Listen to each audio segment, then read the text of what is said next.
Kennt ihr schon We Made Flive? Wir haben das gemeinsam gebaut. Die Flive Privatserver-Community, Entwickler, Kreative und Spieler, die das Franchise über ein Jahrzehnt am Leben gehalten haben, meldet sich zu Wort. Gibt's auch auf Englisch. English, we built this together. Inhaltlich wahrscheinlich besser als die deutsche Übersetzung. Aber es ist auch schon relativ viel, sind viele Punkte, die angehen bei dem ganzen P-Server-Thema. Das alles auf Englisch durchzugehen, wäre jetzt vielleicht ein bisschen schwierig. Ja, für die es aber nicht mitgekriegt haben, We Made Connect, aka Gala, vielleicht werde ich mal Gala erwähnen, aber ich glaube, im Großen und Ganzen geht es, glaube ich, hauptsächlich um We Made Connect. Ist tatsächlich das erste Mal in den 20 Jahren mittlerweile, die wir jetzt schon Flive haben, sind die gegen die P-Server-Szene vorgegangen oder gehen gegen die P-Server-Szene vor. Und haben da Abmahnungen rausgeschickt.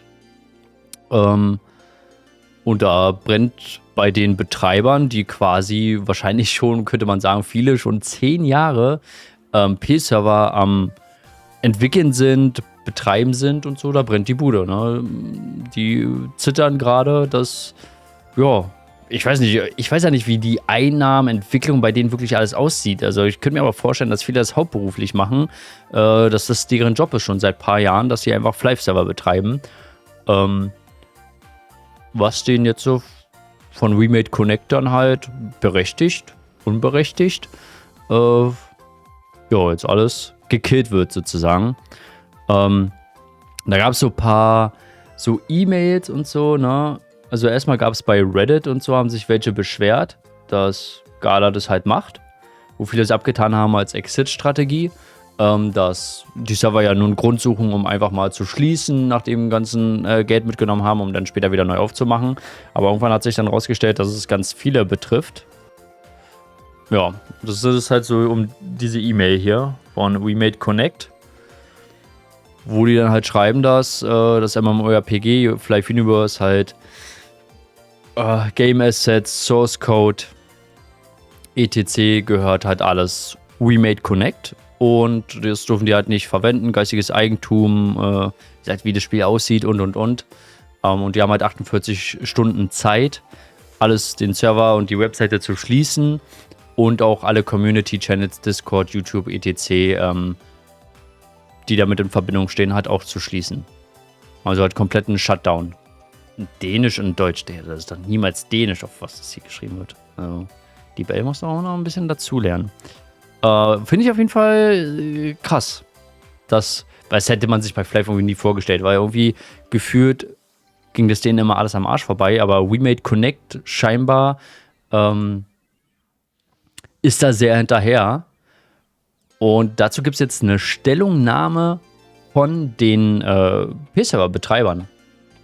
Was schon so ein bisschen wild ist, aber liegt wahrscheinlich auch daran, dass das für die halt, viele Jahre halt einfach so durchging, ne? Dass sie das halt einfach machen konnten. Und viele wahrscheinlich ihr Leben auch oder Unterhaltskosten, alles dann halt darauf auch ein bisschen gesetzt haben. Und wir machen das mal auf Deutsch. Und da haben die jetzt ein Schreiben gemacht, sozusagen, oder eine ganze Webseite aufgebaut, wo die halt eine Geschichte dazu und so, und das können wir uns ja alles mal durchlesen. Ich habe selber noch nicht komplett durchgelesen. Finde es aber ganz interessant, da einfach mal zu gucken, okay, was ist denn deren Meinung, die mit geistigem Eigentum und Game Assets von anderen illegale Sachen gemacht haben, theoretisch. Aber es ist ja auch ein bisschen verworrener und ich denke mal, das werden sie hier wahrscheinlich auch machen, weil ich sag mal, Flive Universe könnte man auch kurz zusammenfassen, war mal ein P-Server. Ist eine sehr abgespeckte Kurzfassung, wäre aber inhaltlich jetzt nicht so verkehrt, theoretisch. Ob jetzt nun der Hintergrund der gleiche ist wie bei einem kommerziellen P-Server, die das hier wahrscheinlich verfasst haben, ist dann wieder eine andere Sache und wie es da rechtlich aussieht. Aber ja, hier am 13. Februar wurde halt diese Abmahnung dann verschickt. Ich glaube, es gab aber welche, die schon früher was bekommen haben. Wir lesen das einfach mal zusammen durch. Die Flive Privatserver-Community, Entwickler, Kreative und Spieler, die das Franchise über ein Jahrzehnt am Leben gehalten haben, meldet sich zu Wort. Ist theoretisch auch nicht verkehrt. Also P-Server haben, wo Flive PC der Server Ja, wissen wir alle. Das ist halt Dreck. So, ne? Da hat halt Range-Hacks, Schwarzmarkt, alles regiert oder regiert da immer noch. Ich weiß nicht, wie sich das überhaupt am Leben halten kann. Aber ja, Garlink und Remade Connect haben Massen-DMCA-Abmahnungen gegen genau die Community verschickt, die beim Aufbau von Flive Universe geholfen hat. Das ist unsere Antwort. Starker Satz. Hintergrund: Der Ursprung von Flive Universe, wie das Leidenschaftsprojekt eines Privatserver-Entwicklers zum offiziellen Spiel wurde, wie die Community, die es möglich gemacht hat, später im Stich gelassen wurde. Aishiro, naja gut, Aishiro wissen wir alle, ne, ist der Entwickler von Flive Universe, beziehungsweise davor zur Beta-Phase hieß es Project M und davor in der Alpha-Phase, wo es auch als P-Server gelistet war, hieß es flyforfun.io. Mit bürgerlichen Namen, weiß ich nicht, warum man das jetzt hier erwähnen muss. War viele Jahre in der Privatserver-Szene aktiv, das stimmt. Flive war sein erstes MMORPG und er verliebt sich darin. Ja, kann man auch sehen, im Interview hat er das auch mal gesagt. Als Informatikstudent wollte er Privatserver-Community helfen und entwickelte A-Tools, ein Set von Werkzeugen, Model-Editor, SFX-Editor, bla bla bla, die maßgeblich dazu beitrugen, die PS-Server-Szene weiterzuentwickeln, wurde dafür in der Community als Held gefeiert. Ist so jetzt nicht verkehrt. Er veröffentlichte AirTools stolz als Open Source auf Elite PvPers, den damaligen Hauptforum für Flive Privatserver, und gab jedem kostenlosen Zugang. Ist richtig, ja. Flyforfun.io, das erste browserbasierte Flive. Kurz nach A-Tools entwickelte, A-Tools ist, glaube ich, von wann ist ein A-Tools? Ich glaube, da liegen schon 3, 4, 5 Jahre dazwischen. Er startete als Privatserver in der Beta unter dem Namen flyforfun.io. Habe ich damals auch gespielt. Bis heute funktioniert Flyforfun.io noch als URL im Browser, leitet aber direkt auf Universe-Webseite weiter. Sein ursprünglicher Beitrag zur Flyforfun.io wurde gelöscht, ist aber durch ein Zitat auf Elite PvPs erhalten. In diesem Thread postete Aishiro Updates und Changelogs unter dem Namen bla bla bla. Ist ja so erstmal nicht verkehrt, ist ja so erstmal faktisch richtig. Vom Privatserver zum offiziellen Spiel. Gala ergriff die Initiative und kontaktierte Aishiro für eine Zusammenarbeit an Project M. Genau, so hieß es dann als Beta-Projekt. Dem offiziellen Projektnamen für das Flive-Browser-Spiel. Dies wird von Nutzern im Elite-PvPers-Thread bestätigt. In einem privaten Discord-Server erwähnte er einmal, dass er überrascht war und der E-Mail von Gala zunächst nicht glaubte. Das erzählt er auch im Interview, das stimmt so. Er fragte andere Privatserver-Entwickler und Betreiber um Rat, bevor er das Angebot schließlich annahm. Ja, das hat er aber so in einem Interview sogar gesagt, dass er das nicht glaubte, dass das Gala ist, und er dachte, das ist Scam oder so. Bis er dann irgendwann das dann rausgefunden hat, dass es tatsächlich real ist und das dann anzunehmen. Flive Universe wurde offiziell veröffentlicht. Von Gala eingestellte Privatserver. Ah, okay, damit ist jetzt das Thema schon vorbei mit irgendwie, dass ein P-Server zum offiziellen Server wurde. Ja, man muss aber dazu auch sagen, also ein Unterschied zum kommerziellen P-Server ist ja dann hier auch bei dem Guten, abgesehen jetzt, dass er halt in der P-Server-Szene gearbeitet hat und Sachen gemacht hat, hat er keinen Server irgendwie einfach copy-pasted, Version-Files, offizielle Version 15 Files oder so, wie sie es heutzutage machen, dann einfach, oder die letzten 15 Jahre gemacht haben, die einfach genommen, die bei Elite PvPs veröffentlicht waren, da einen eigenen Server aufgesetzt, einen Cache-Shop installiert, noch ein paar Gimmicks irgendwie, noch geklaute Pokémon CS-Pets Assets noch genommen als Gag und dann gesagt, okay, kommt auf meinen Server und Top-Up-Tier. So, ne? Also er hat es ja, ich weiß nicht, das wird ja hier zum Beispiel nicht erwähnt, dass er keinen eigenen Profit irgendwie gemacht hat, sondern er ja auch eine komplett ganz eigene Technik benutzt hat, die vorher so eigentlich noch gar nicht gegeben hat, großartig, dass er Flive auf dem HTML5-Browser spielbar macht und sowas. Also ist ja jetzt nicht so, dass er einen 0815p-Server gemacht hat und Gala hat ihn kontaktiert. So, ist ja nicht verkehrt, was hier steht, aber ich finde, hier wird ein bisschen was aus der Mann hinter allem, wird irgendwie Aishiro schlecht geredet, obwohl er es halt wirklich geschafft hat, ein geiles neues Flive zu entwickeln. Klar, hätte es besser sein können und ich glaube, seine Version von Aishiro, so wie er das gesehen hat und auch erst entwickelt hat, war auch richtig geil, aber umso mehr Gala reinkam, war das dann halt so alles so ein bisschen, in eine andere Richtung gegangen. Universe begann als Privatserver, erstellt von einem Entwickler aus der Szene, wobei andere Privatserver-Leute beim Aufbau halfen. Im Laufe der Zeit stellte Gala weitere Privatserver-Entwickler ein und holte einige Offizielle ins Team, zum Beispiel Frosty und Nano unter anderem. Stimmt. Aber Universe begann nicht als Privatserver, um selber zu monetarisieren und sich seine eigenen Taschen voll zu machen. Kann man hier vielleicht auch nochmal erwähnen. Auch heute arbeiten noch einige Leute aus der Privatserver-Szene auf Vertragsbasis für Flive Universe, Namen aus Datenschutzgründen zurückgehalten. Privatserver-Entwickler sind ideale Kandidaten, weil sie das Spiel genau kennen, umfangreiche Entwicklungserfahrung haben. Stimmt. Universe nutzt dieses Fachwissen. Stimmt. Sowohl Frosty als auch Nano sind weiterhin in der Privatserver-Szene aktiv, insbesondere in einem privaten Discord-Server. Dies unterstreicht, wie tief die Privatserver-Community und Flive Universe miteinander verflochten sind. Ja, stimmt. Für die meisten Privatserver-Leute galt Asheo als Held. Er stellte nicht nur A-Tools bereit, was ein Gamechanger für die gesamte Szene war, sondern er erweckte Flive auch mit Flive Universe wieder zum Leben. Viele in der Community blickten mit echter Bewunderung und Dankbarkeit zu ihm auf. Okay. Der Publisher, wer ist Remade Connect? Ein Unternehmen mit einer kontroversen Vergangenheit, das Krypto-Probleme und wiederholte Skandale beinhaltet. Jetzt verantwortlich für Flive Universe. Ja gut, Publisher sucht man sich nicht aus. Ne? Remade Connect wurde am 30. Juni Publisher von Flive, genau, das war zum ersten FWC im Sommer. Das bedeutet, dass alle persönlichen Daten aller Nutzer mit Remade geteilt wurden. Eine Zustimmung der Nutzer war nicht erforderlich. Obwohl Nutzer die Möglichkeit hatten, abzulehnen auf Kosten einer vollständigen Kontolöschung. Ja gut, aber ich glaube, das ist so üblich, dass halt nur mal die Nutzungsdaten dem Publisher übertragen werden. Kurz gesagt, das war eine vollständige Übertragung der Verantwortung, nicht nur eine normale Publisher-Vereinbarung. Ab diesem Zeitpunkt galten Remade Connects Datenschutzrichtlinien und Nutzungsbedingungen für alle. Ja, aber ey, wie oft hast du es bei Publisher-Wechsel von Flive PC gehabt, dass entweder du hast es angenommen, und den Transfer bestätigt. Ansonsten war nach 6 Wochen oder so ein komplettes Konto weg. Also deswegen hat ja von uns auch eigentlich keiner mehr seine Chars von damals von Flive PC, weil da auch alles immer weggelöscht wurde, wenn du halt nicht irgendeinen Transfer und neuen Bedingungen unterschrieben hast oder zugestimmt hast. Verwirrung um Urheber. Wer hat hier die Uhr gehoben? Urheberrechte und unklare Zuständigkeiten.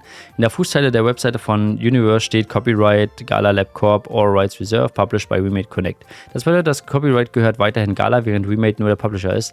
Das widerspricht logisch der Übertragung der Datenschutzrichtlinie. Oh Gott, okay. Digga, das ist ja hier schon richtig deutsch-Allmann-mäßig.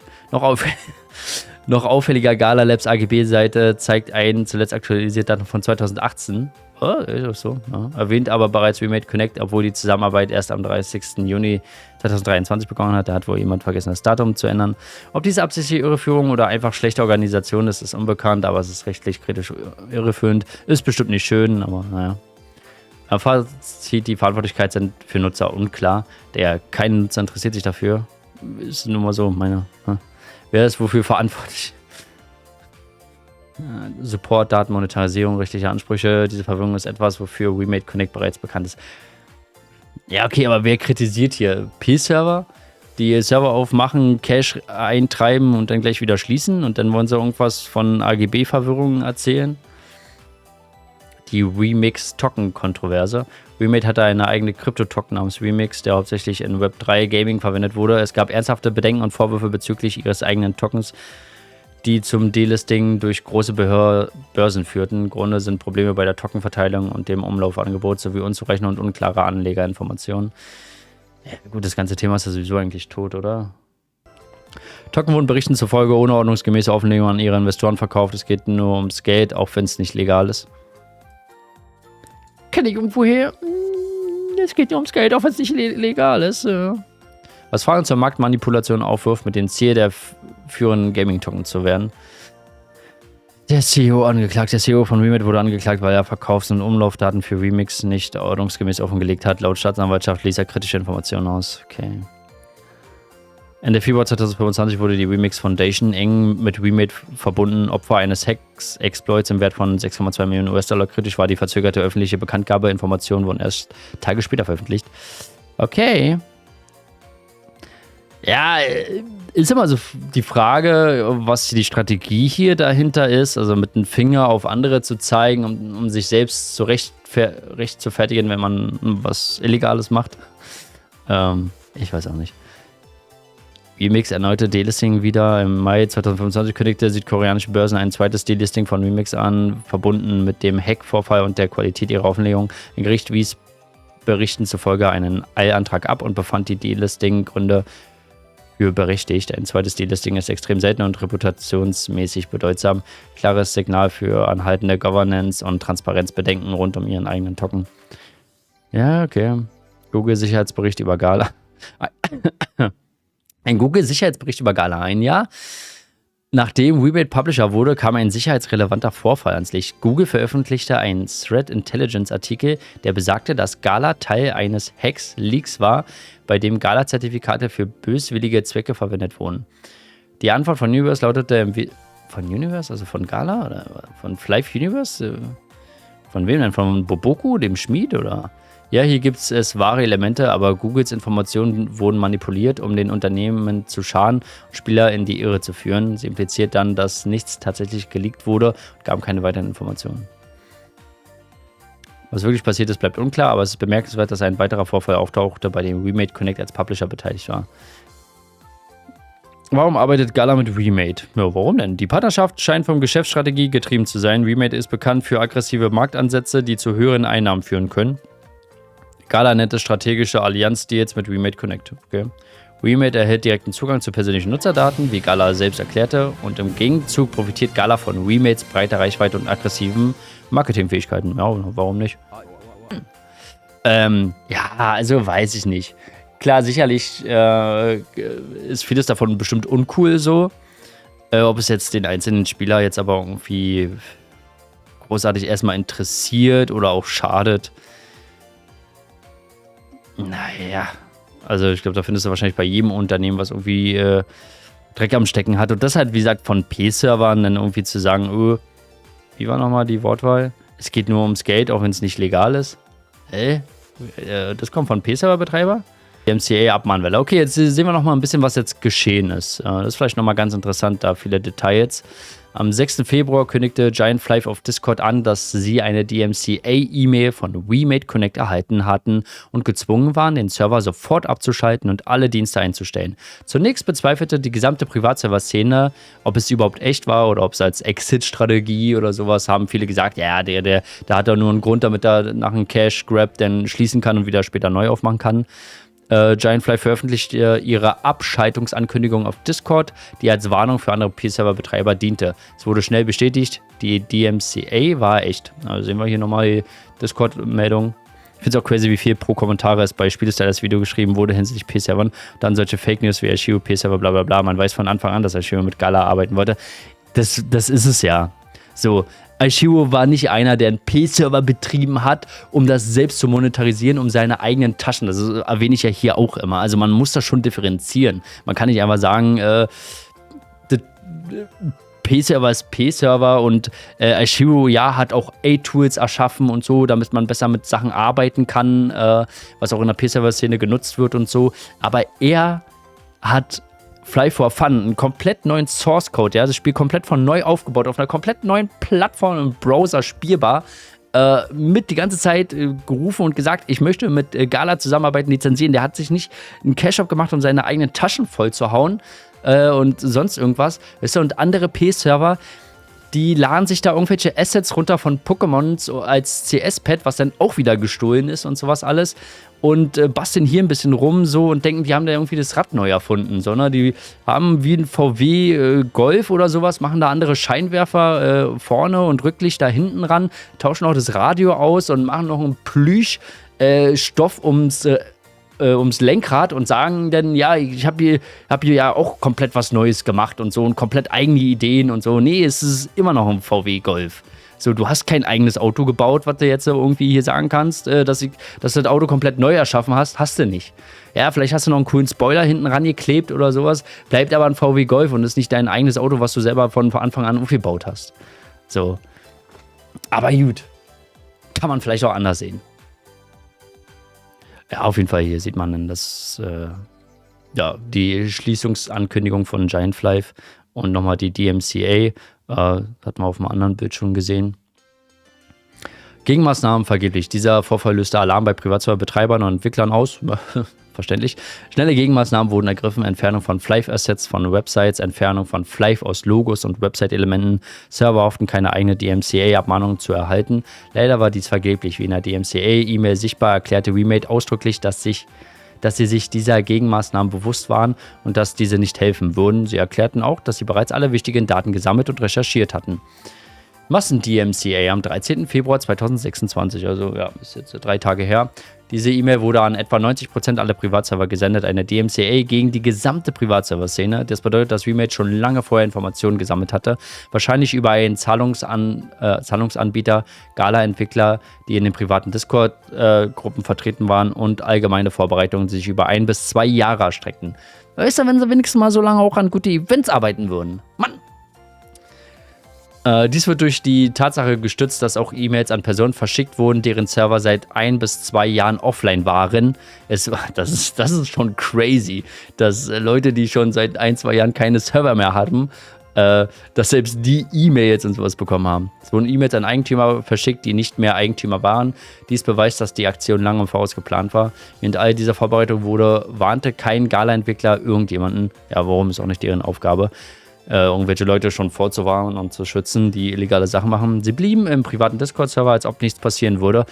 Ja, warum auch nicht? Einige von ihnen machten sogar Freelance-Arbeiten für Privat-Server während dieser Zeit. Ja, moralisch vielleicht ein bisschen fraglich.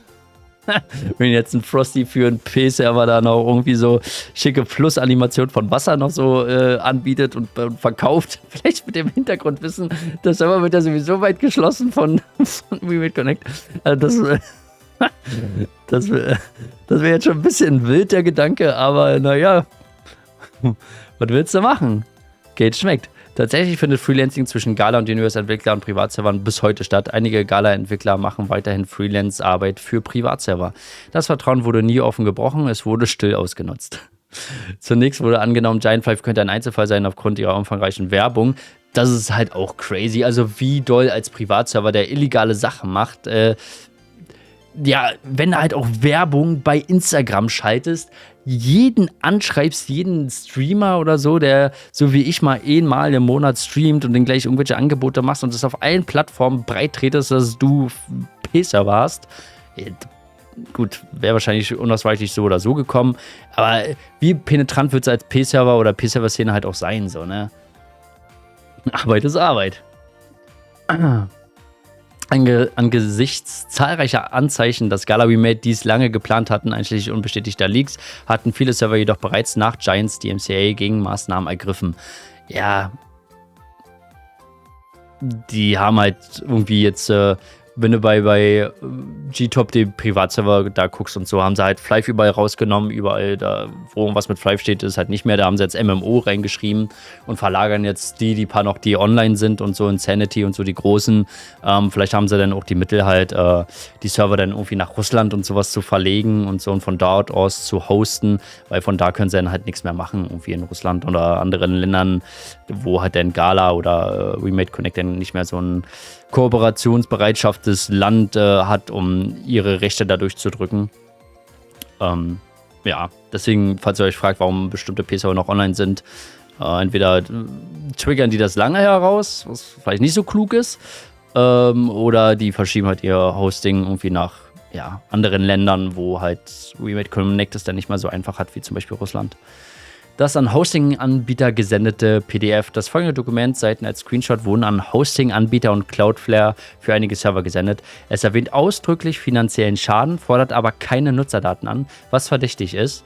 Es verweist auch auf FWC, Flive World Championship, was darauf hindert, dass sie einige Server vor diesem Event abschalten wollen.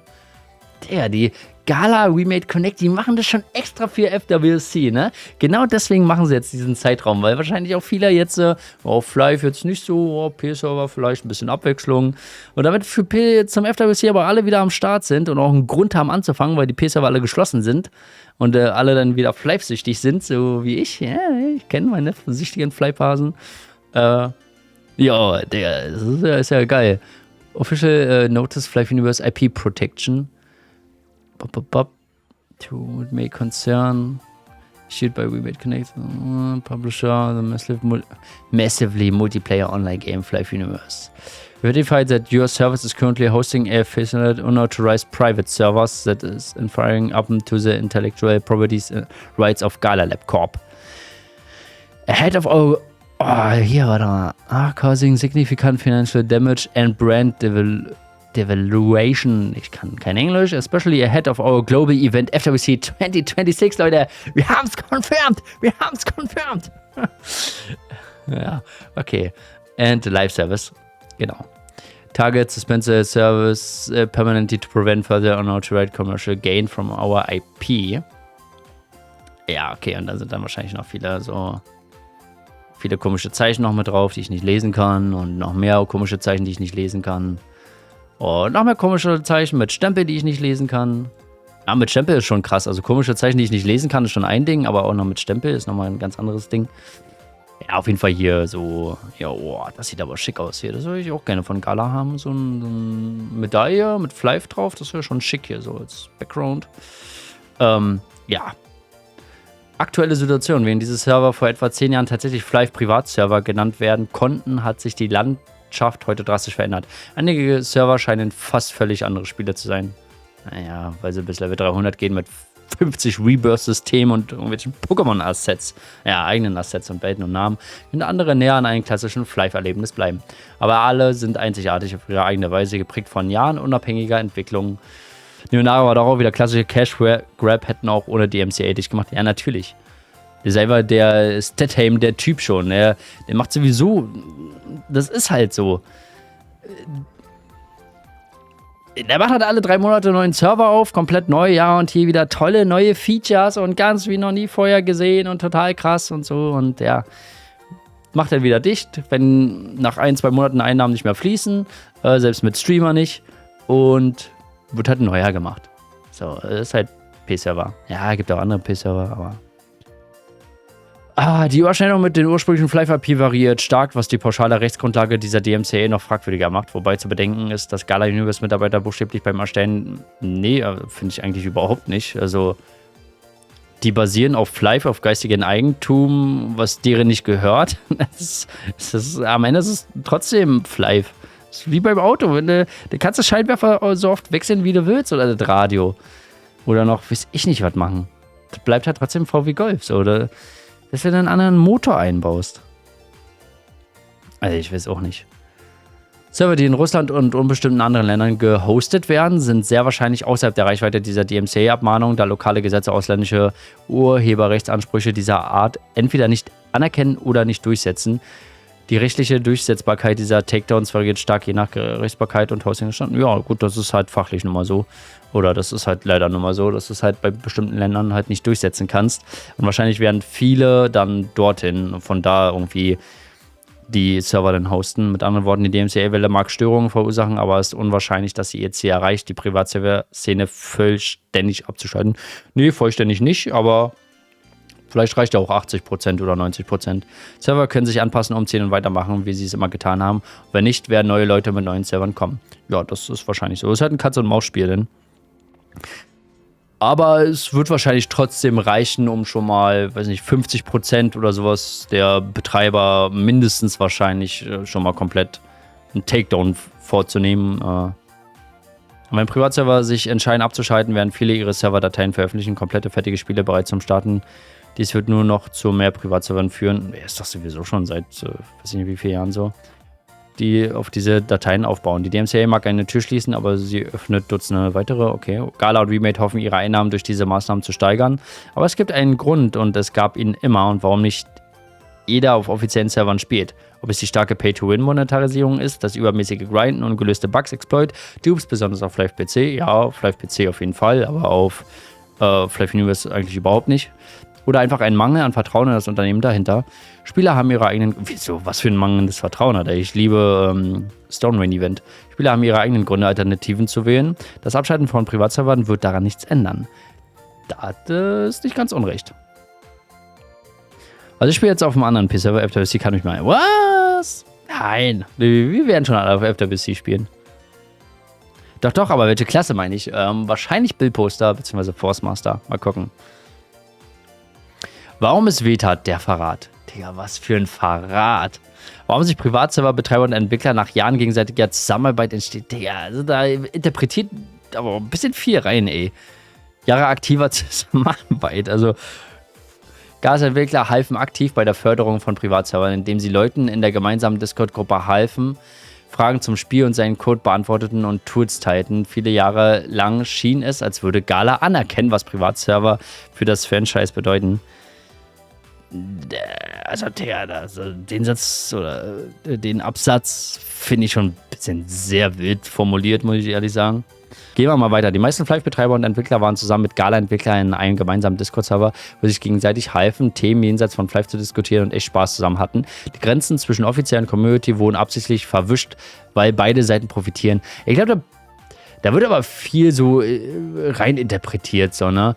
Also ja, es kann ja sein, aber ich sag mal jetzt sowas wie Frosty, Aishiro, ein Entwickler, er ist ja nicht sinnbildlich CEO auch von We Made Connect und spricht in ein Thema mit einem Discord-Server, von einem Flive-P-Server, Entwickler und Hoster, Betreiber.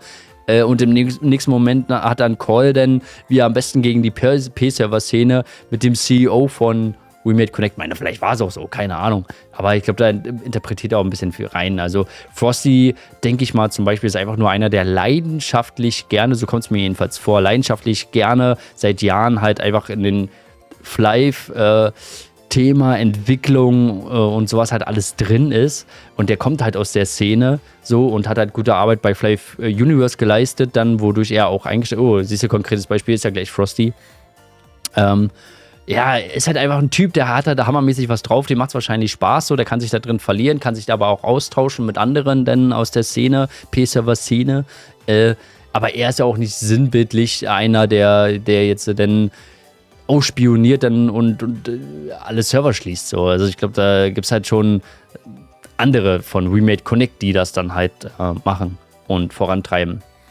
Konkretes Beispiel: Frosty, ein Universe-Entwickler, erstellt ein O3D-Tool für Blender und stellte es speziell für Privatserver Leute zur Verfügung. Das ursprüngliche GitHub wurde kurz nach diesem Website online gegen entfernt.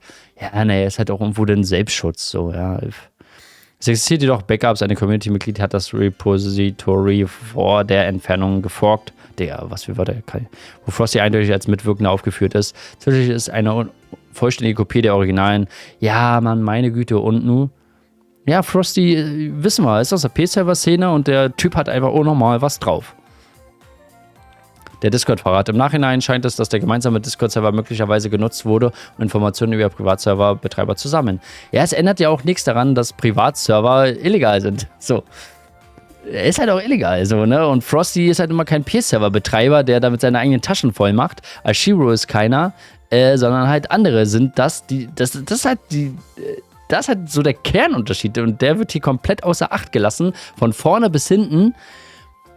Bist du einer, der, okay, ein bisschen entwickelt, ein bisschen rummodelt, ja, ein paar Sachen so, Files, okay, ob die jetzt nun denn gestohlen so quasi denn sind und daran gearbeitet wird, ist ja erstmal eine Sache. Eine andere Sache ist aber, das online zu stellen und da die eigenen Taschen fett voll zu machen und, ja, dann am Ende rumzuheulen, wenn halt dann der geistige Eigentümer, dem das alles gehört, sagt, ey, das ist meins, du darfst hier nicht damit deine eigenen Taschen voll machen. So, ob da Frosty jetzt nur irgendein Tool oder Aishiro irgendein Tool entwickelt hat, spielt doch gar nichts zur Rolle, Mann. Also, meiner Meinung nach.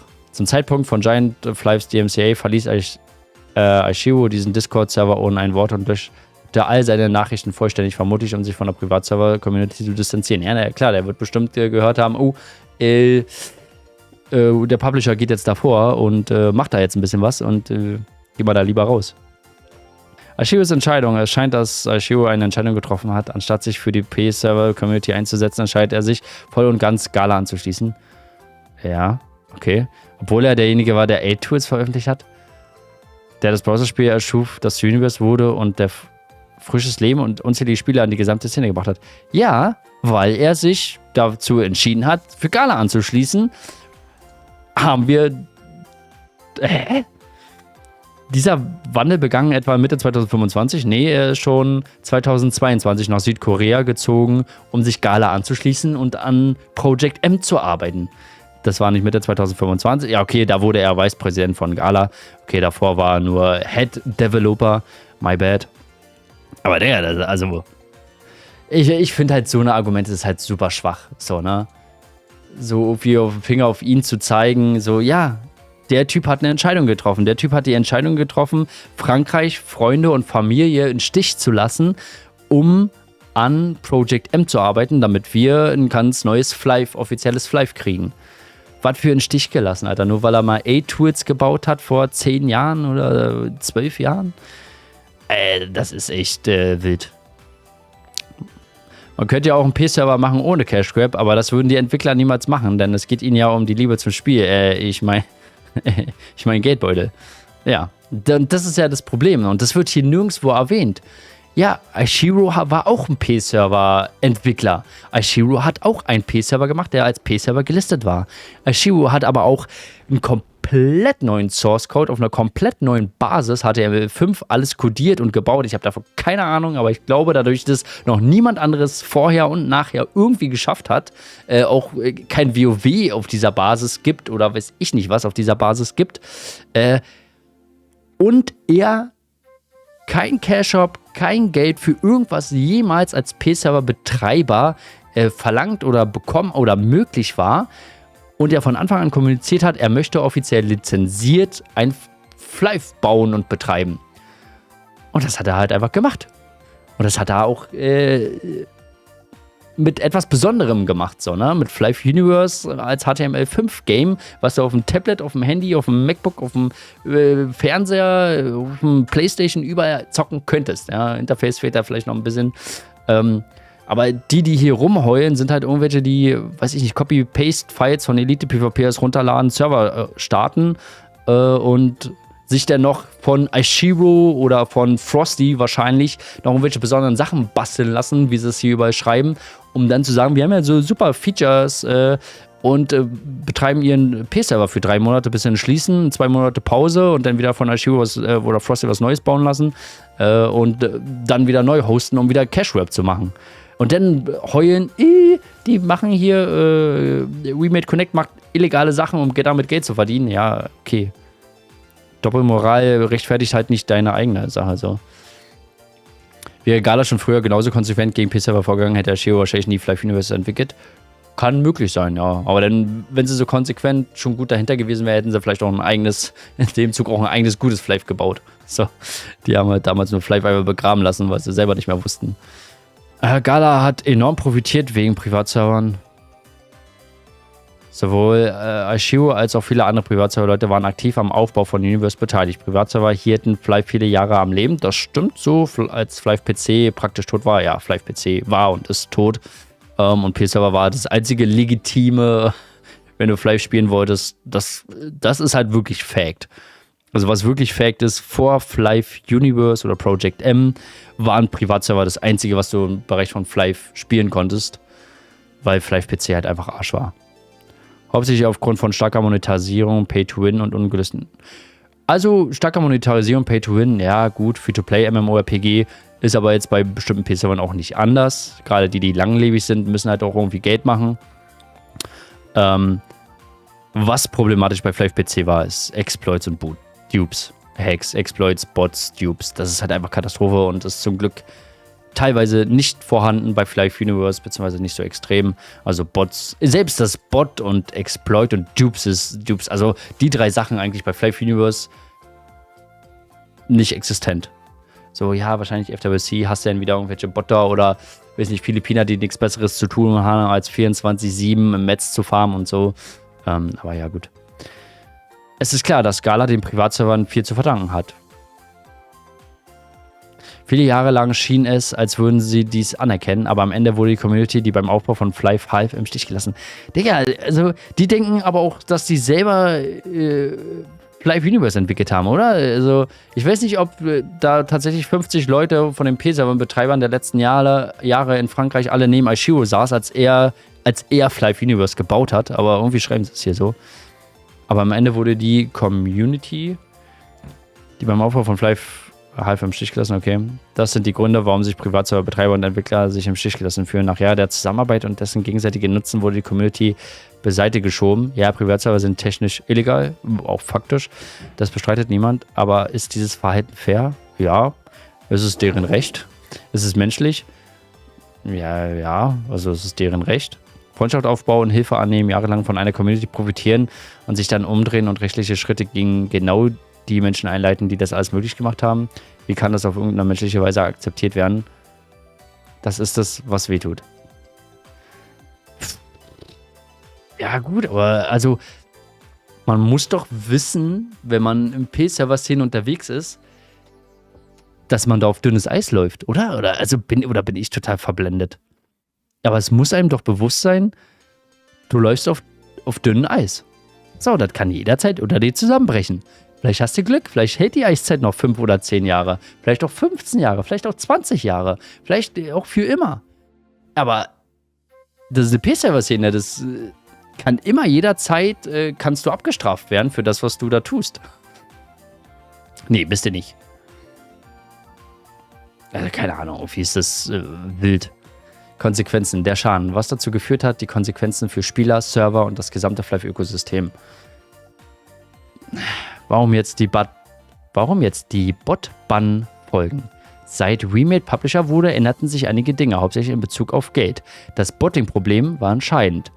Ja, auch für ein sehr gesundes Wirtschaftssystem im Spiel, für alle Spieler, gerade auch Free-to-Play-Spieler, profitieren unheimlich von einer gesunden Wirtschaft im Spiel, wo leicht erfarmbare Sachen nicht durch Bots überfarmt sind, sondern, ja, zum Beispiel jetzt Metz, klassisches Beispiel, man auch selber noch was von kriegen kann oder auch Power Dices oder was auch immer. Ja. Und das war ein starkes Problem. Universe war von Bots geplagt, richtig. Und sie in einem Browser-Kontext zu erkennen, ist technisch extrem schwierig. Sie entwickelten ein fortschrittliches Anti-Bot-System, das Bot aktiv verfolgte. Und das hat grandios funktioniert. Dies führte dazu, dass schätzungsweise 35-40% aller Spieler gebannt wurden. Ist ja eine interessante Zahl. Darunter viele legitime Spieler. Digga, 35-40% aller Spieler wurden gebannt? Das ist ja crazy. Da haben wir 100%, meint die. Ah, okay. Darunter viele legitime Spieler, die nie gebottet hatten. Spieler, die unwissentlich gebottete Items aus dem Spielershop kauften, wurden auch fälschlicherweise ebenfalls gebannt. Also ich habe sowas mal mit mit PayPal-Rückziehern und so, dass da Leute gebannt wurden, die von PayPal zurückziehen, F-Coins irgendwie dann Sachen bekommen haben und rüber getradet haben und so, aber das wurde auch alles gelöst dann wieder. Ja, die waren dann halt vielleicht eine Woche bis einen Monat mal raus gewesen und so, war kacke. Aber es hat sich alles geklärt. Aber, also, ich weiß nicht, dies führte dazu, dass schätzungsweise 35-40% aller Spieler gebannt wurden. Darunter viele legitime Spieler. Okay, also ich habe jetzt hier im Chat bei mir oder in Discord jetzt nicht gehört, dass jeder Dritte oder jeder Fünfte irgendwie unfairerweise auf jeden Fall gebannt wurde. Ich meine, dass ein Anti-Bot-System nicht zu 100% präzise genug sein kann, ja, klar. Aber das war ja ein arges Problem mit den Bots und das haben die in den Griff bekommen, so. Das Anti-Bot-System konnte nicht präzise genug sein und dann fährte viele legitime Spieler. Dies wurde heiß diskutiert, besonders auf Reddit. Ja, aber welche Leute heulen auch rum, wenn sie gebannt werden und sagen, ich hab nicht gebottet. Ja, sagt ja jeder, der gebottet hat. Die Spielerzahlen sanken drastisch, so dass große Banden, ja gut, wenn halt viele Botter bannst, aufhören laut Nutzern besonders auffällig beim Durchstöbern ihres offiziellen Discord-Servers. Sie hofften vermutlich, dass Universe-Ruf als voller Bots verblassen würde. Aber da viele Spieler weggegangen waren andere Maßnahmen nötig. Okay, bisschen wild, ist irgendwie an mir vorbeigegangen. Nein, das sind Heulsüßen, die jetzt wieder normalen Berufen nachgehen müssen. Ja, das denke ich nämlich auch. Also, wie kann man denn... Also, ich muss sagen, wenn sie eins grandios gemacht haben, dann die Überflutung der Moonbeam-Bots, was du wirklich schon bis Glafan und so hattest, ja, du hast diese Wellen gesehen, Flaris, Darkon 1, Grand Machinery, bei Driller, überall waren diese Moonbeam-Bots. Diese Wellen an diesen komischen generierten Namen und alles, das war überall. Wie kann man denn... Und das haben die in den Griff bekommen. Gut, also ich meine, ich stehe ja öffentlich sozusagen mit der Community im Kontakt und vielleicht hast du mal alle 5 Streams mal jemanden, der irgendwie sagt, ey, ich wurde irgendwie gebannt, unfair. Ich habe nichts gemacht. Ja, sagt erstmal jeder, der was macht, sagt, ich habe nichts gemacht. Ich habe gar nichts gemacht. Ist genauso wie im offiziellen Discord, die rumheulen, die sagen auch alle, die gebannt wurden, ich habe gar nichts gemacht. Ja, kann auch passieren. Aber du kannst auch eine Mail schreiben und die gucken drüber, das weiß ich auch. Und die bestätigen oder die bestätigen das nicht. Da wird ja, also es ist ja nicht nur, weil du jetzt erstmal gebannt bist, was passieren kann, ist mir noch nicht passiert, aber was passieren kann, kannst du ja trotzdem Support, ey, ich wurde gebannt, können wir da irgendwas machen? Und die sagen, ja, wir gucken uns das mal an. Und dann bestätigen sie das anhand ihrer Daten oder halt nicht. Und wenn es halt bestätigt ist, ja, dann kannst du ja so viel überall sagen, ich habe nichts gemacht. Ja, wird jeder sagen, der was gemacht hat, ich habe nichts gemacht. Ich habe nur ein Bier getrunken.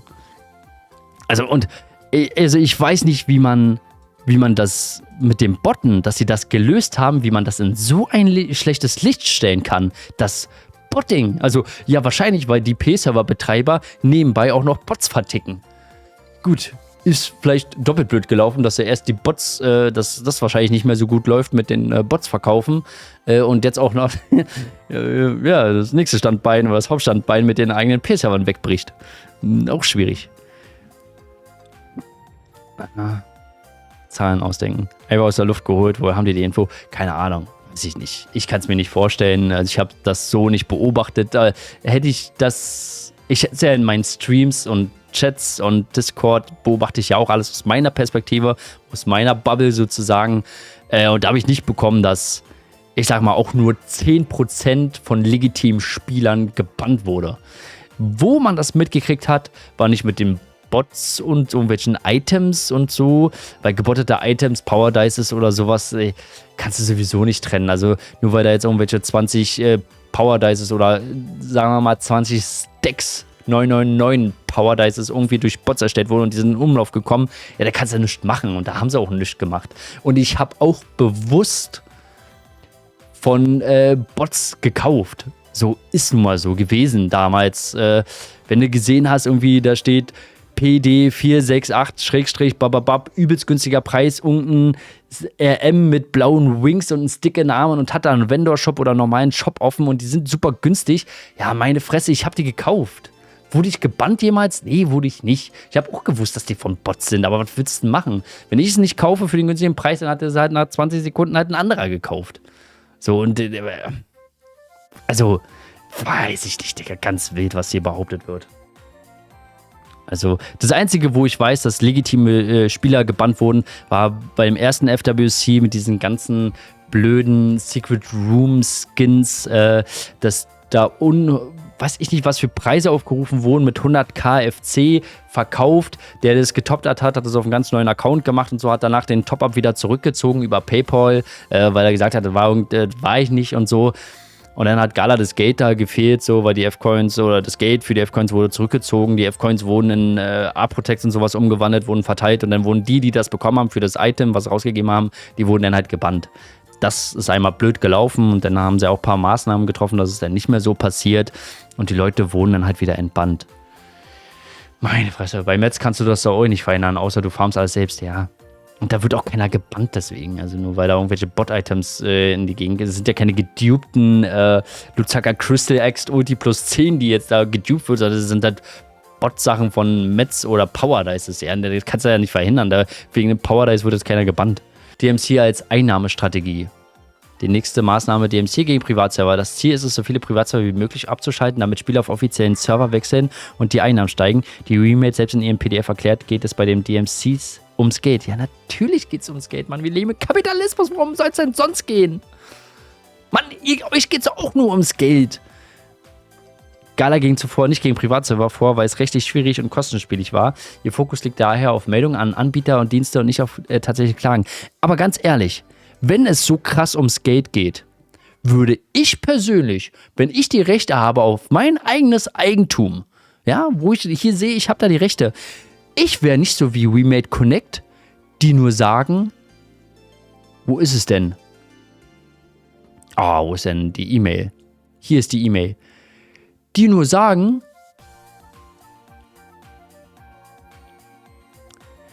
dass sie das alles nur schließen braucht, weil das sind mein Eigentum. Ich würde sagen, gerade Insanity, die das seit 15 Jahren oder alle anderen, die das seit, ja, wir machen das schon 7, 8 Jahren, das überall 3 reinschreiben in ihre P-Server-Bewerbungen und Beschreibungen, die sagen, ich mache das seit 7, 8, 9 Jahren. Wenn es mir ums Geld gehen würde, ich würde nicht nur sagen, mach die Scheiße zu, so wie WeMade Connect das gesagt hat. Ich würde sagen, die Kohle, die du mit meiner IP die letzten 10, 7, 6, 5, 3, 2 Jahre gemacht hast, das ist meine Kohle. Das ist meine IP. So, gib mal Prozent XY jetzt her hier. Wir machen fett Klage, Bruder. Dann können die eigentlich noch dankbar sein, dass die einfach nur schließen brauchen und ja, müssen sich halt neue Arbeit suchen. Ne? Ist vielleicht ein bisschen blöd so, wenn du auf P-Server-Tasche die ganze Zeit gelebt hast und so. Aber dann suchst du dir halt, weiß ich nicht, Fiesta Online raus oder irgendwas anderes und machst da. Also wenn es nur ums Geld geht, die fordern ja nicht mal Geld. Die wollen einfach nur, dass du halt die Kacke zumachst und dann ist gut. Weil das deren Recht ist und deren IP ist. Also die können ja froh sein, dass die nicht mal einen prozentuellen Anteil an das, was sie verdient haben, was bestimmt eine ordentliche Summe ist, die haben ja sogar Rankings teilweise von den Top-Donatern, wo 4-stellig im Monat das neu gerankt wird, weil die dann Belohnungen bekommen. Ja, so crazy ist das da schon mit hier Pay to Win und sowas. Die haben da eigene Rankings, wo Top 1, 2, 3 Ranking irgendwelche bestimmten Sachen bekommen, weil die so viel donated haben, bekommen die dafür nochmal ein Ranking, sodass du nochmal extra belohnt wirst, wenn du auch wirklich der Beste und Höchste bist, der donated. Bei P-Servern, ja, die sind ja alle so Free-to-Play-freundlich und so, kriegst du auch mal den besten Umhang mit 5000% Angriffskraft. Gut, das ist jetzt vielleicht erfunden an dieser Stelle. Aber da geht es ja nicht nur ums Geld. Nee, wir sind eine Community. Digga, also die machen sich das ja auch so verrückt. Was ich verstehen kann, wenn man in der Vergangenheit zum Teil freundschaftlich zusammengearbeitet hat und dann sowas wie DMCA aus dem Nichts kommt, dann fühlt man sich schon verarscht. Ja, aber ich glaube, das sind auch 2 unterschiedliche Paar Schuhe. So, ich weiß nicht, wenn wir jetzt Frosty nehmen, weil der hat ordentlich was drauf und kann den P-Servern Leuten helfen, Frosty ist nicht gleich WeMade Connect Publisher. Ich glaube, die haben nicht viel zu tun. Also wenn ich mir schon vorstelle, ich schreibe Aishiro an als Community, als Streamer, schreibe Aishiro an oder arbeite zusammen mit einem Game Master von Flive Universe, wie heißt er? Der gute Ketreis. Mach mit ihm zusammen, wie man Live-Events machen kann, Community-Events, Stream-Belohnungen, Content-Creator-Programm. Bau das mit dem Game Master, mit Aishiro, den Dev auf. Und er schickt von intern das raus an WeMade Connect, die Publisher, die das halt, mit dem man das dann halt machen muss. Und da ist einfach nur keine Antwort, kein gar nichts. Aishiro fragt nochmal nach, Ketreis fragt nochmal nach. Feenstaub. Das ist einfach nichts. Und dann erzählen die mir hier irgendwas, dass die betrogen wurden von den eigenen Leuten. Und Digga, die denken auch alle, dass die da zusammensitzen, Kaffee trinken, die Entwickler, Frosty, Aishiro, CEO von WeMade Connect und so, und sich an der Pillemänner rumspielen und dann sagen, welchen P-Server nehmen wir jetzt hops und so. Nee, warte mal, machen wir erstmal für den noch den Auftrag für die 5K fertig und dann nehmen wir den erst hops und so. Also, ich glaube, die interpretieren auch ein bisschen zu viel rein, ehrlich gesagt. Also, wenn Privatserver weitergehen, verschwinden, schadet das Flive selbst. Universe ist groß und erfolgreich, besonders rund um FWC, aber unzählige Spieler bevorzugen Alternativen zu Galas Monetarisierungsmodell, während sie Flive trotzdem lieben. Das ist einer der Hauptgründe, warum Privatserver existieren. Ne? Das stimmt schon. Diese Spieler fühlen sich möglicherweise zu Universe gedrängt, wo sie ihre eigenen Gründe haben, Privatserver zu bevorzugen. Ändert aber nichts an der Tatsache, dass P-Server illegal sind. Die Realität wird wahrscheinlich sein, dass diese Spieler entweder zu anderen Flive-Privatservern wechseln oder ganz aufhören. Ja, aber dann auch zum FWC-Start, wie es ist, dann auch immer wieder zurückkommen. Es sind wahrscheinlich, dass Spieler einfach zu Universe oder Flive PC wechseln, wenn sie ihre eigenen Gründe haben, Privatserver zu bevorzugen. Ja, rechtfertigt aber trotzdem keine privaten Server. Vielleicht sollte dann Gala eher daran arbeiten, vielleicht noch irgendwas anderes zu bauen und sowas alles, was dann vielleicht anders monetarisiert ist oder spielbar ist und sowas. Ich finde es halt krass, wie die Frosty an den Pranger stellen. Ja, Frosty und Aishiro. Ich weiß nicht, was das für eine Rolle spielt. Und auch, was das bringen soll, positiv für die jetzt, wenn sie die noch an den Pranger stellen. Die Welleneffekte. Also, alleine das mit dem Bot-Thema, das als negativ darzustellen, dass Flive Universe es geschafft hat, das Bot-Problem gut in den Griff zu bekommen. Das ist so verrückt. Die Welleneffekte, extreme Spielerskepsis. Warum noch Privatserver spielen, wenn sie alle bald ausgeschaltet werden? Spieler fragen Server ständig. Macht ihr auch zu? Ja, so sollte es auch sein, wenn man sein Recht einklickt und Privatserver illegal sind. Ne? Gerüchte und Misstrauen. Unzählige Gerüchte kursieren darunter, dass einige große Privatserver angeblich mit Gala zusammenarbeiten, um weitermachen zu dürfen. Ja, ich glaube, das hat damit nicht viel zu tun. Also nur, wie gesagt, nur weil irgendwer, ich will Frosty da auch nicht irgendwie, weil Nano oder so irgendwie mit P-Servern zusammenarbeitet. Nano ist nicht WeMade Connect CEO. Nano hat da keinen Einfluss drauf. Ja, kann sein, dass er vielleicht irgendwelche Sachen noch annimmt und für die arbeitet und macht gegen Bezahlung. Aber dem ist es dann halt auch scheißegal, ob die zumachen oder nicht. Das ist halt Pech gehabt, denn ob es jetzt moralisch gut ist, dass jetzt vielleicht irgendein Flive Universe Entwickler, der aber aus der PC-Szene auch kommt, dann auch für die Arbeit leistet, ja, Spenden sinken. Die Bereitschaft auf PC zu spenden sinkt drastisch, weil Spieler denken, die Server machen, Digga, was schreien die denn hier rein? Sind die vollkommen bekloppt oder was? Digga, Digga, in welcher Welt lebe ich denn das? Oder die? Dass die an WeMade Flive, an Statement, was wahrscheinlich auch Richtung Betreiber Flive Universe, WeMade Connect und so, warum die legitim sind. Und da schreiben die ehrlich rein, ey Leute, nur weil ihr jetzt uns die Rechte entziehen wollt und unseren Server schließen wollt, weil wir mit eurer IP illegalerweise arbeiten und Geld verdienen, verdienen wir jetzt weniger Geld. Ihr seid ja bekloppt. Digga, was ist denn los? Also das will ich irgendwie nicht verstehen. Ja, 15 Jahre Community. Und 90% aller Server bekamen diese Nachricht. Vertrauen 100% missbraucht. Ja, Digga, ich verstehe das alles nicht. Das ist mir alles zu hoch. Ich kann das nicht. Wie kann man denn sowas schreiben und dann sagen, das ist gut?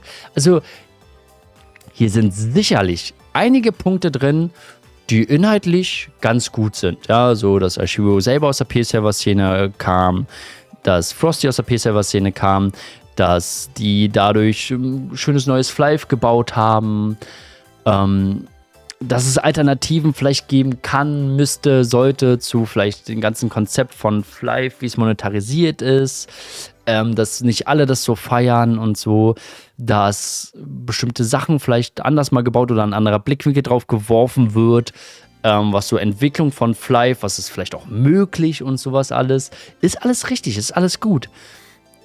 Aber Geld zu verdienen mit der IP von anderen illegalerweise und sich darüber dann zu beschweren, also das raff ich halt nicht.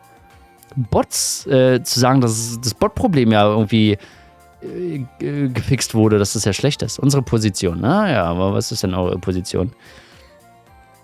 Die dürfen halt damit überhaupt nichts verdienen, geschweige denn benutzen. Richtig, ja. Muss jemand ganz dringend mal raus an die Luft und Gras anfassen. Ja, muss ich auch, nachdem ich das alles gelesen habe, ja. Angala, WeMade Connect und die gesamte Flive. Ja, wie kann man Angala, WeMade Connect, ja, Flive Community, okay, aber Angala und WeMade Connect ein Statement und so eine Website aufbauen und sagen, Digga, unsere Spenden senden mit der IP von euch. Mit dem, was wir an Geld verdienen. Die Spieler sind jetzt alle verunsichert, ob die auf unseren P-Server noch spielen können oder ob die jetzt zumachen. Hä? Der was? Dies wurde gemeinsam geschrieben von Entwicklern, Serverbetreibern. Ich kann das nicht mehr. Von Entwicklern, Serverbetreibern, Mitwirkenden und Spielern, die ihr Herz in dieses Franchise gesteckt haben. Einige von uns seit 5 Jahren, einige seit über einem Jahrzehnt. Das ist crazy, verrückt, dass die schon seit über einem Jahrzehnt P-Server betreiben einfach. Und die sollten eher dankbar sein, dass die vielleicht so mit Spaß, vielleicht auch Arbeit, die sie gern gemacht haben oder vielleicht auch leicht war, über ein Jahrzehnt so Kohle scheffeln konnten. Wahrscheinlich bei vielen nicht gerade wenig. Wir sagen dies offen. Wir danken dir, Gala, dass wir das bis jetzt machen durften. Weil wir nichts zu verbergen haben, wir haben dieses Spiel geliebt. Wir tun es immer noch. Ja, ändert aber nichts daran, dass die Sachen illegal sind, die machen. Das ist so, als ob die Drogen verkaufen würden die ganze Zeit, die illegal sind, aber Polizei und Staat hat nicht hingeguckt. Und jetzt meckern die, ey, ja, jetzt wo ihr gegen Drogen vorgeht, irgendwie sinken jetzt unsere Einnahmen. Die Leute, die wissen, sind jetzt verunsichert, ob sie es jetzt noch kaufen sollen oder ob sie dann irgendwie dann die Polizei die erwischt und so. Das finden wir jetzt irgendwie alles hier nicht so gut, was ihr jetzt macht, dass ihr jetzt gegen die Drogen so doof vorgeht. Nur weil sie jetzt illegal sind, verdienen wir jetzt weniger Geld und das ging ja jetzt schon 10 Jahre so. So, hä? Wir sind mit Flive aufgewachsen, wir haben wegen Flive Programmieren gelernt, wir haben Communities aufgebaut, lebenslange Freundschaften geschlossen und zählige Nächte damit verbracht, Bugs zu fixen, Content zu erstellen, Server am Laufen zu halten. Nicht für Geld, sondern weil Flive uns etwas bedeutet. Es war mehr als ein Spiel, es war zu Hause. Okay, wir machen mal hier kurz Stopp. Ich bin mir ziemlich sicher, wenn die sagen, die sind so verwogen mit den Entwicklern von Flive, dann können die sicherlich immer noch vielleicht geilen, einzigartigen Content oder andere Sachen erstellen, die vielleicht bei Flive Universe eingebracht werden können. Bugs zu fixen, Content zu erstellen, Server am Laufen zu halten, nicht für Geld, sondern weil Flive uns was bedeutet. Es war mehr als nur ein Spiel, es waren zu Hause. Können sie theoretisch immer noch nicht für Geld. Das Problem ist halt, dass sie es für Geld machen und für monetarisieren und es denen nicht gehört, die Rechte.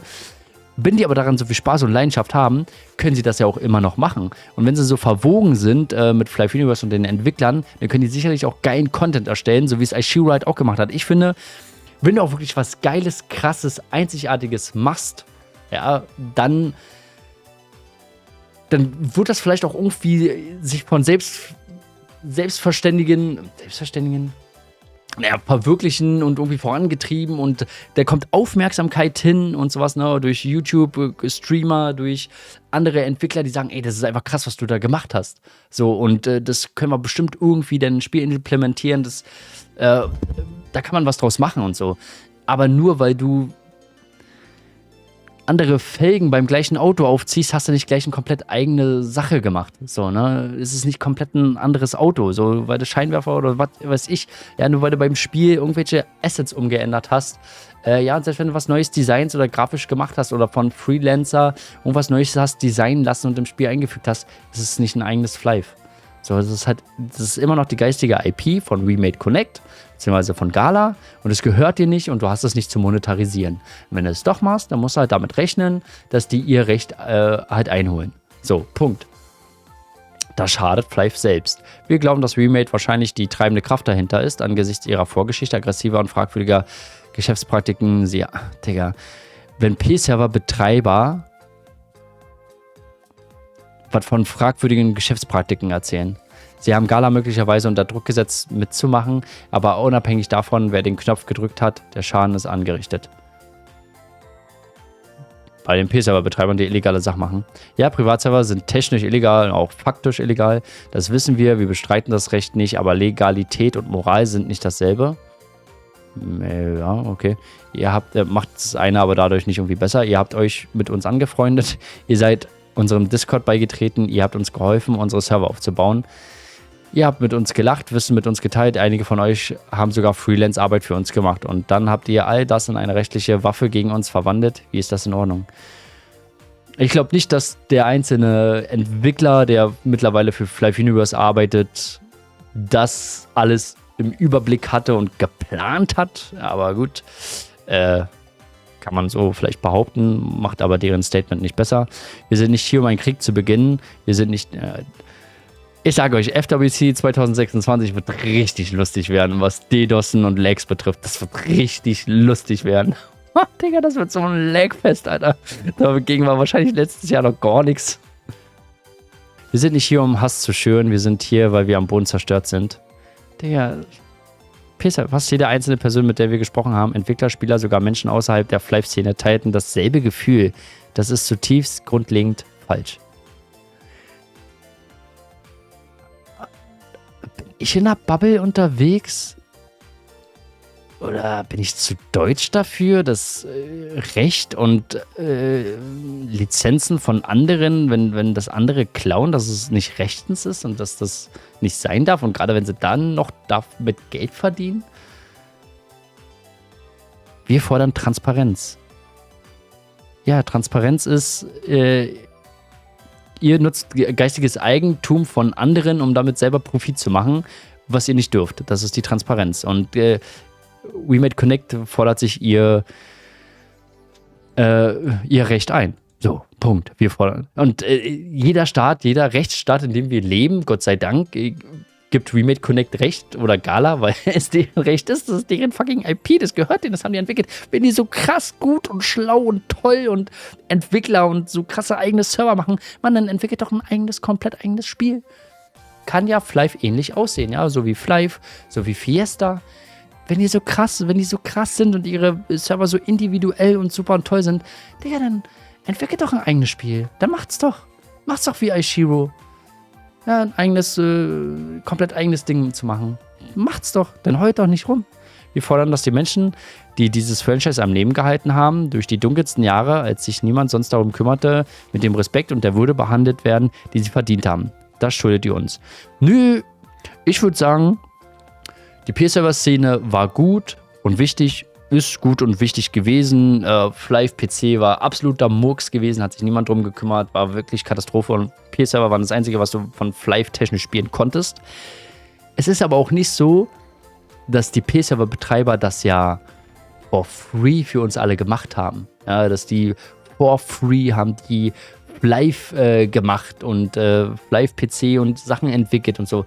Das haben die nicht for free gemacht. Das haben die gemacht, damit die fett Kohle machen. Und viele aus der Szene haben auch ordentlich gescammt. Durchweg. In den Server bis heute Server schließen, Server öffnen, Anfangshype, Geld mit reinnehmen, Server schließen und das die ganze Zeit. So, die heulen jetzt rum, weil sie halt Geldeinnahme halt weggeht, ne? Worauf sie sich wahrscheinlich ihr komplettes Leben schon gedacht haben, dass sie damit durchkommen. Die Flive-Privatserver-Community, das war schon ein besserer Weg. Es gibt einen anderen Weg. Oh Mann. Die Betreiber wissen seit Beginn an, was sie da tun und das Risiko von DMCA-Takedowns war immer da. Natürlich. Manche ziehen jetzt auf Offshore-Server und fertig, ja. Das sind irgendwelche Kevins, die man Zigaretten weggenommen hat. Ja. Natürlich ist ein P-Server geiler, weil man sich mehr um die Community kümmert, aber illegal ist illegal. Naja, geiler ist es. Es sind aber auch vielleicht PC-Files so, ne? Also, weiß nicht. Rede. Entschuldigung, die sollen echt froh sein, dass Gala die nicht auf alles verklagt. Finde ich auch. Also, die können froh sein, dass. Die werfen WeMade Connect, weiß ich nicht, was alles vor mit Gate, geil und. Die P-Server-Betreiber. Und die sollen doch einfach froh sein, dass sie damit einfach so lange durchgekommen sind und sich damit so lange Geld verdienen konnten. Und WeMade Connect einfach nur sagt, macht bitte eure Server zu, ihr dürft das nicht und fertig. Die können sagen, oh, gut, mein Geld habe ich hier, war eine schöne Zeit, 10, 15, 6, 7, 8 Jahre, 3 Monate, was auch immer. Konnte ich hier kurz Geld verdienen, hat Spaß gemacht. Ich bin da mal weg, hab da mich, bin halt raus. So. Die können die doch auch einfach, also meiner Auffassung nach, rechtens wäre es auch, wenn WeMade Connect einfach sagt, ey, die Einnahmen, wir haben hier die Daten und so, ihr schreibt es selber in eure Serverbeschreibung vom Privatserver, dass ihr den schon seit 8 Jahren, 10 Jahren betreibt. Nun denn, eure Einnahmen gemäß unserer Recherche sind so und so und so viel. Damit beginnen wir unsere Klage. Weiß nicht. Ich werfe jetzt einfach mal 80.000. Das ist wahrscheinlich viel zu wenig. Das ist wahrscheinlich ein Jahr. Die und die Kosten. Reiner Gewinn. So und so. So. Unsere IP. Unsere Einnahmen. Bitte her mit dem Geld. Ja, die können doch froh sein, dass WeMade Connect einfach nur sagt, macht eure verkackten P-Server zu. Das dürft ihr nicht. Und dann ist fertig. Also wirklich. Also meiner Gewinn, reiner Gewinn, ja, meiner Meinung nach, ich will doch gleich auf das ganze Geld gehen. Alter, hallo, die haben 10, 15 Jahre auf meiner IP Geld gescheffelt. Bitte her damit. Ja, deren Kosten und so können wir alles rausstreichen und so, aber prozentualen Anteil gehört doch mir, so meiner IP. Gala sollte mit Privatservern zusammenarbeiten, nicht gegen sie. Sie könnten klare Regeln aufstellen, sie könnten uns koexistieren lassen, sie könnten sogar einen Anteil an den Einnahmen nehmen. Wir hätten das begrüßt. Ja. Das hätte ein Gewinn für alle sein können. Na dann gebt doch mal rückwirkend für die letzten Jahre euren Gewinn ab. Macht das doch mal, wenn er das so begrüßt. Das ist eine Schwurbelei, ey. Es hätte ein Gewinn für alle sein können. Stattdessen haben sie sich entschieden, alles zu zerstören. Ohne ein Wort. Ohne eine Warnung. Ja, brauchen sie auch nicht. Ist deren Recht. Ohne jeglichen Respekt für das, was sie gemeinsam aufkommen. Ja, wenn die eigene IP für irgendwas missbraucht wird, um anderen Geld voll zu machen, warum sollten sie es respektieren? Warum sollten sie es wahren? Warum sollten sie ein Vorwort aussprechen? Oder. Warum? Andere erfolgreiche Studios haben gezeigt, wie lohnend ein gut strukturiertes Community-Server-Ökosystem sein kann.